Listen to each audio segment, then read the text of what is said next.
Good evening, and welcome again to another edition of Spiritual Transformation, Getting into Spiritual Shape, Creating a Better New You, Strengthening Family Edition. Um, I am so glad to see all of you that are signing on and are here this evening. Be with us as we discuss again the spiritual transformation of our um, homes. As we look at how God has dealt with man, God has dealt with man on an individual and a collective basis through the institution we know as the family. The family has changed over the years as time has evolved and as the various eras of time have evolved over the years. So has the family. Uh, After the Depression um, and World War One, and then World War Two changed uh, the way families dealt with each other uh, after their occurrence. There was such a societal shift um, after Vietnam, and then um, after segregation and migrating from different areas, the family has changed through different economic times, and the family is still changing as we define it. It's still changed.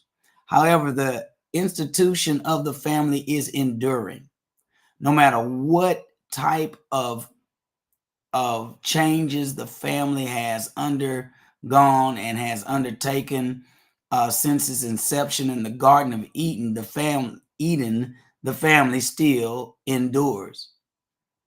No matter how society has tried to wipe out the family, change its composition or its dynamic, the family has still remained as the center of learning, the center of where we get nurtured, where our nature gets nurtured. It becomes the first school. It becomes the place where we are shaped and molded, and that we learn about the world. And when we think about uh, the advantages of being raised in a Christian home over being raised in a non-Christian home, we it speaks volumes. And so tonight, what I want to do is to encourage us in the time that we have, is to encourage us. I want to encourage us to develop a heart for African American males if the African American family are going to survive. There are some things that I would like to share with you, um, and I'm hoping that it will open up your eyes to see where we fall, and why we have got to help get our families on track. And if we're going to get our families on track, then one of the things that we're going to have to do is develop a heart to evangelize African American males.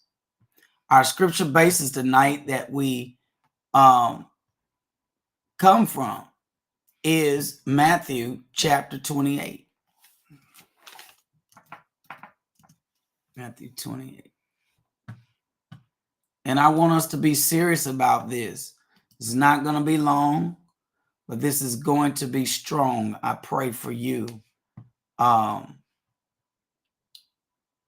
Matthew 28, verses 19 through 20. Go ye therefore and teach all nations, baptizing them in the name of the Father and of the Son and of the Holy Ghost, teaching them to observe all things whatsoever I have commanded you.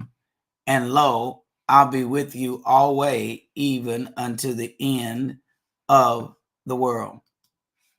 That's what this is all about. That's what our mandate should be, is that we are focused, laser focused on teaching our children and reaching our children to teach our children. We are to go where they are, because Black men are not in our churches as they should be. The numbers should be. But it's really not about numbers. It's about their spiritual salvation. It's about their salvation. It's about them being saved. And it's also about them being saved in their physical, that physical life, the life that they endure every day, the power that they need to overcome, the power that they need to endure the challenges that they have. And in this world, there are some great challenges for the Black family. And this is why we need to go where our young men are, teach them, introduce them to Christ, baptize them, not just bring them to church. Because bringing them to church, they can still not be saved. We want them to know what it is to be saved. So teaching them to observe all things whatsoever I have commanded you, and lo, I am with you always, even unto the end of the world. That means that God wants to use us to change the world. How are we going to do it? To teach all nations to observe all things that he has commanded us. That's God's remedy. That's God's solution. That's how you become a part of God's family. That's how you are ministered to. Every church ought to have an organized evangelism ministry. If we're a Black church, white church, whatever church, you ought to have an evangelism ministry. There are some times that the church should actually come together to do evangelism. Just like the choir rehearsal, just like we have usher practice, just like we have practice for Easter speeches, for Resurrection Sunday, there ought to be a set time to teach and to train the members of the church to do evangelism, so that they will know how to present the plan of salvation to their families. The church has to have a group of people whose hearts are set on going after those who don't know Christ.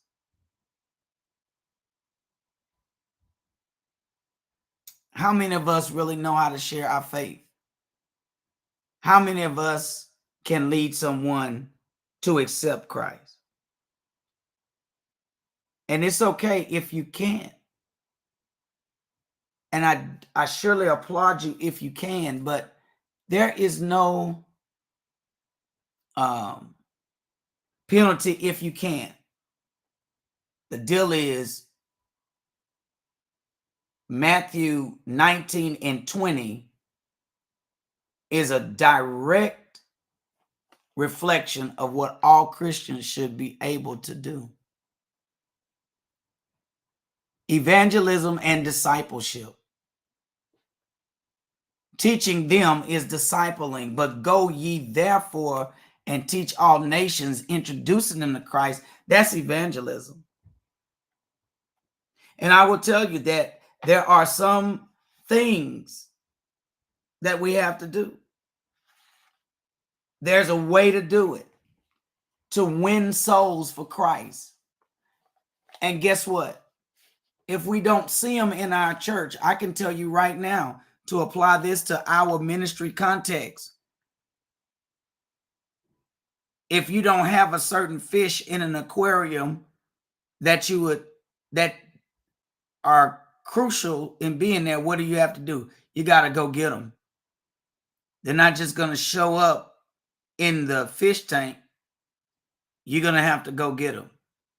Well, guess what? I see right now young black males, young people in general, especially black males. I want y'all to see it now. And so we must train and we must focus. How do we do that? We all have got to get on the right sheet of music and get our hearts in the right place. We need to have a heart for men. And this is why we got to have a heart for men. If I can, I'm going to show you some things. If I can. Let's look at some sobering statistics as we do this.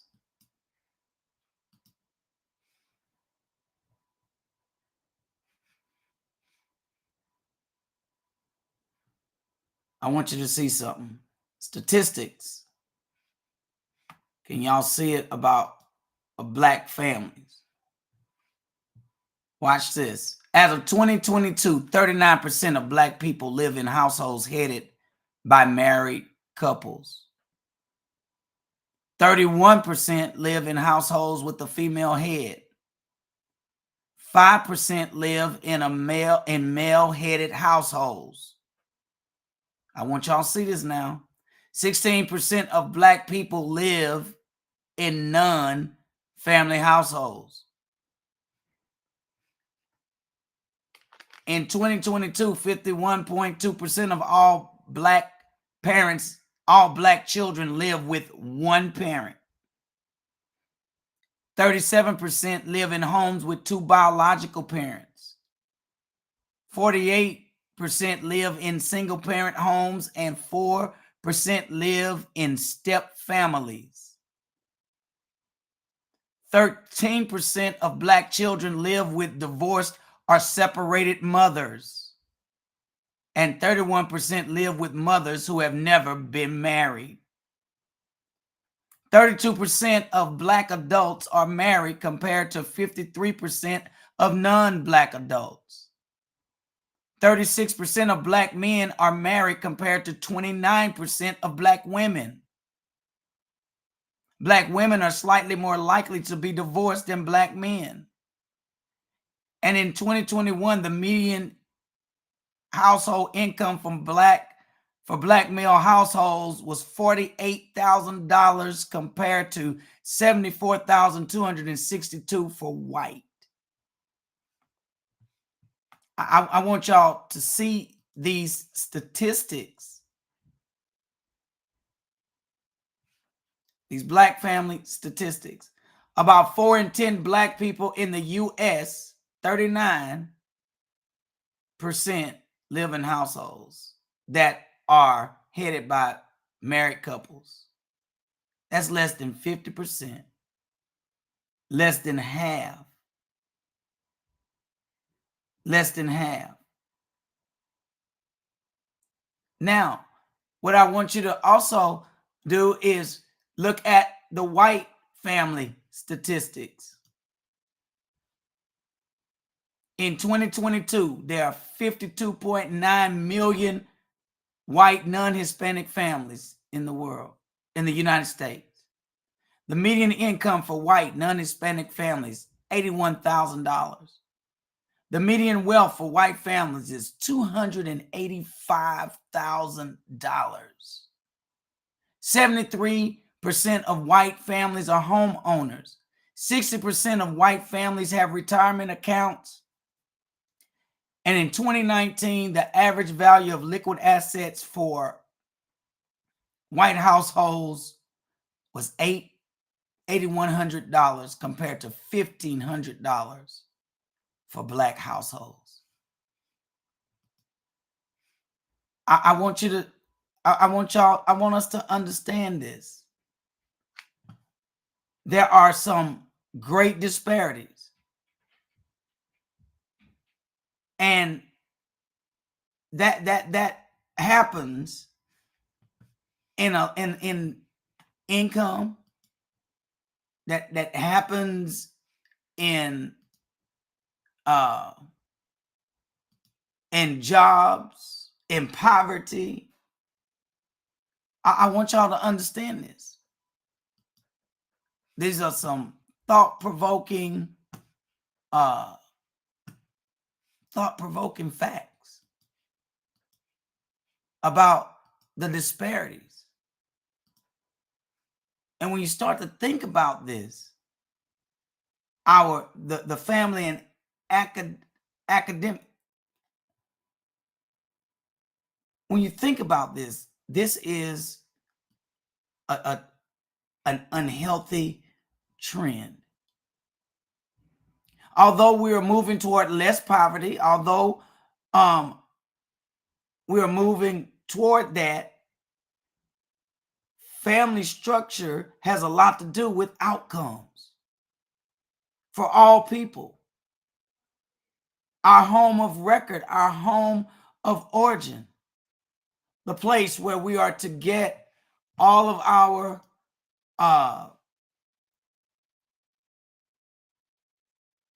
nurturing.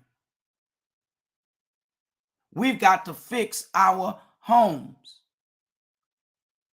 Children who grow up in a household with only one biological parent are worse off on average than children who grow up in a household with both of their biological parents, regardless of the parent's race or educational background. It's a disadvantage.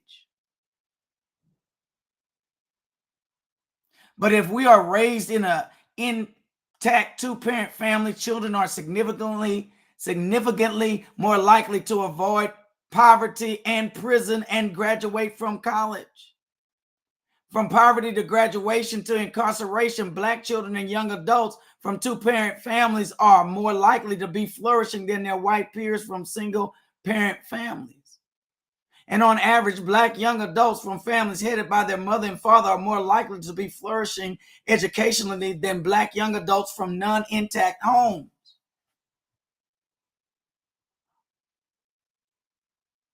All I'm saying is that we have a lot to overcome.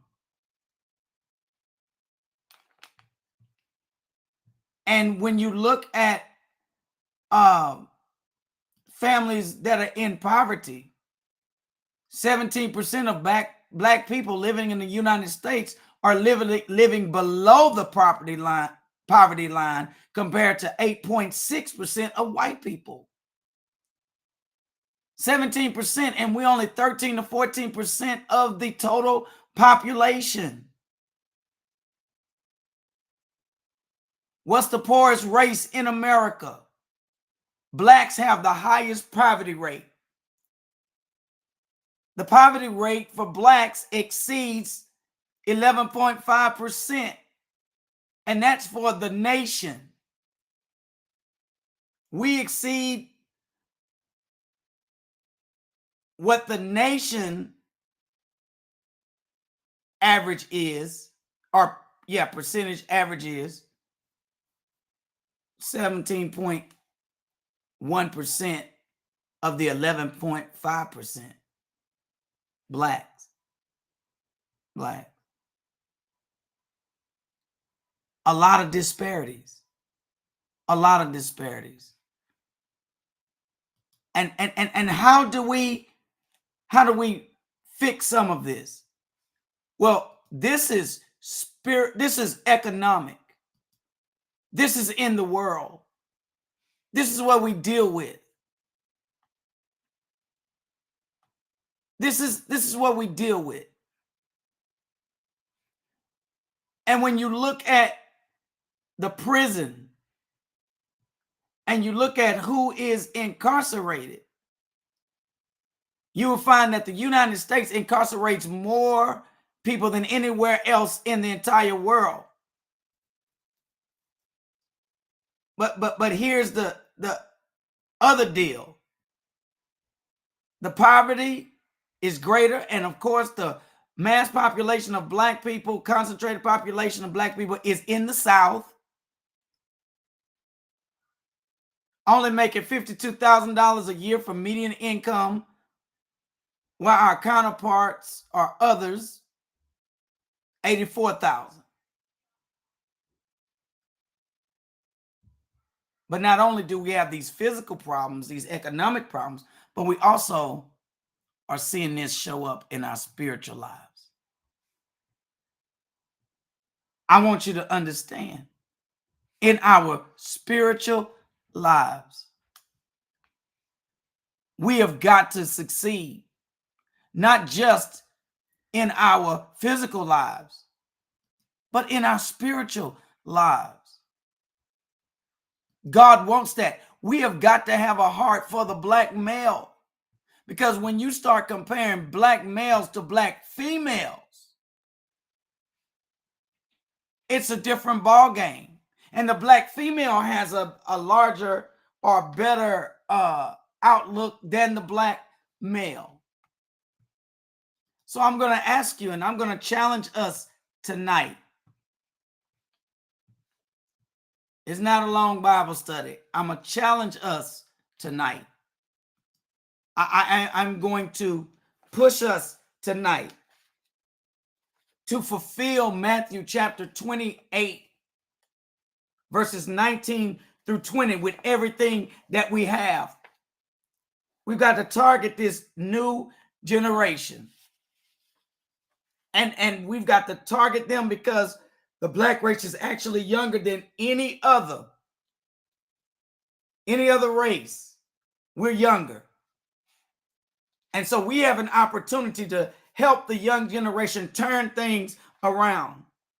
Starting with the pastor on down, we have got to have a made-up mind that we're going to have an evangelism ministry, and we're going to go after this generation.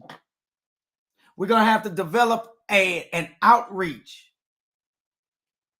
We must go and make disciples. We can't wait for black men to come to church. We must go where they are. We must go to their home. We got to sit down with them. We got to break bread.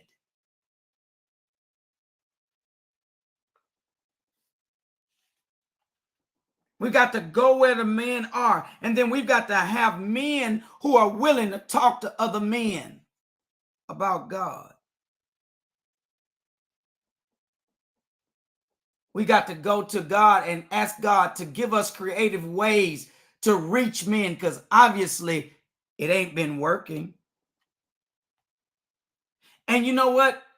What really has happened is we usually can get men into the church, but it's difficult to keep them to stay or to get them to stay. We have not because we ask not. Look, use some of that spiritual language. Speak things that are not as though they were. We need discipleship groups where one man will take time with another man and do it a few at a time in small groups.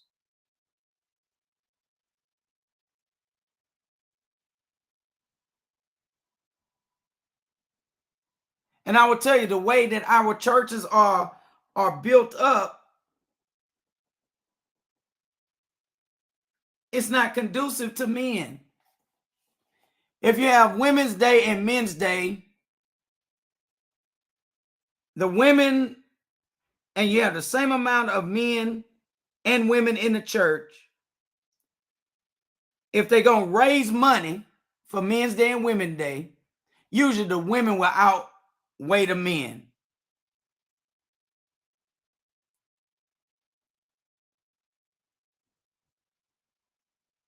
A lot of times it's even built in our language as men against men.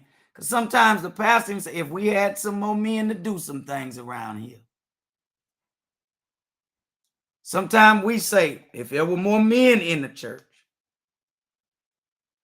men don't come to be put down, neither do women come to be put down.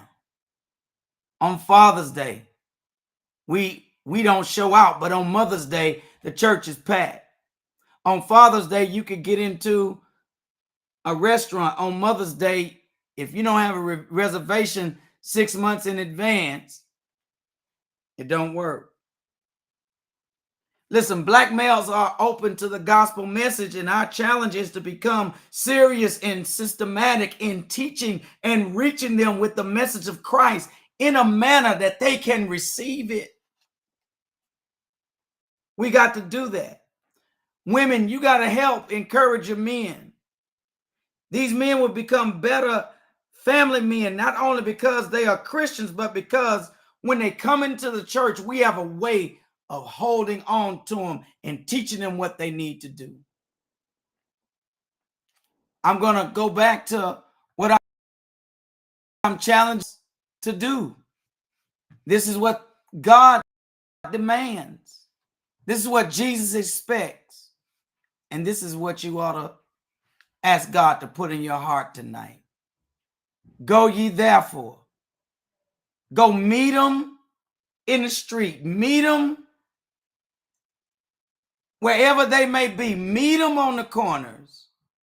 Meet them in the pool hall. Meet them at the bowling alley. Meet with them at IHOP. Meet with them at the Golden Corral. But meet with them. When you meet with them, invite them to church. Invite them to learn. Invite them to be a part of God's kingdom. And then you can teach them to observe all things, what Jesus has commanded us. And lo, he said, I'll be with you always, even unto the end of the world. God bless y'all tonight. God keep you. Some admonishment for us as we look toward doing the will of God. God bless you. And I pray that heaven smile upon you and grant you his peace. Until next time, we'll come back to talk about how we can continue this dialogue in strengthening families. I'll see you next time, Lord willing.